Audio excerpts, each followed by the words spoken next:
Momen Hari Raya Idul Fitri 1445 Hijriah pada tahun 2024, pejabat Gubernur Sumatera Selatan dan keluarga melaksanakan sholat Id di halaman Gria Agung Istana Gubernur Sumatera Selatan. Agus Fatoni mengajak masyarakat agar menjaga persatuan dan kesatuan. Momen Hari Raya Idul Fitri 1445 Hijriah pada tahun 2024, pejabat Gubernur Sumatera Selatan Agus Fatoni dan keluarga melaksanakan sholat Id di kediaman Istana Gubernur Sumatera Selatan di Jalan Demang, Lepardaun, Palembang. Tampak mendampingi PJ Gubernur Sumsel Agus Fatoni bersama PJ Ketua Tim PKK Sumatera Selatan dan 3 orang anaknya yang berjalan ke lokasi penghelatan sholat Idul Fitri.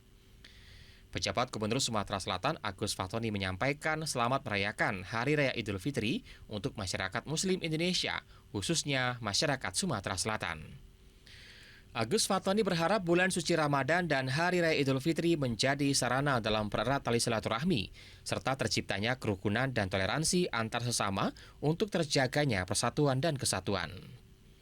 Usai sambutan, pejabat gubernur dilangsungkan pelaksanaan sholat Idul Fitri bersama Forkopimda Sumsel dan masyarakat Kota Palembang.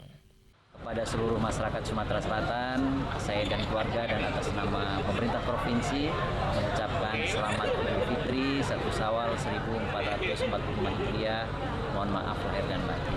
Dengan Idul Fitri ini, 1 bulan penuh kita telah berlatih, kita telah ditempa, itu menjadi bekal kita 1 tahun ke depan. Sehingga tahun ke depan lagi kita ditempa lagi, tahun depannya lagi seperti itu. Inilah yang akan menjadi kekuatan kita sehingga keimanan dan ketakwaan kita meningkat. Tausiah ceramah agama Hari Raya Idul Fitri diisi penceramah Ustadz Hasibuan. Dalam ceramahnya mengajak untuk bersama melestarikan nilai-nilai Ramadan agar dapat selamat di dunia dan di akhirat. Dari Palembang, Muhammad Riza Palepi, iNews melaporkan.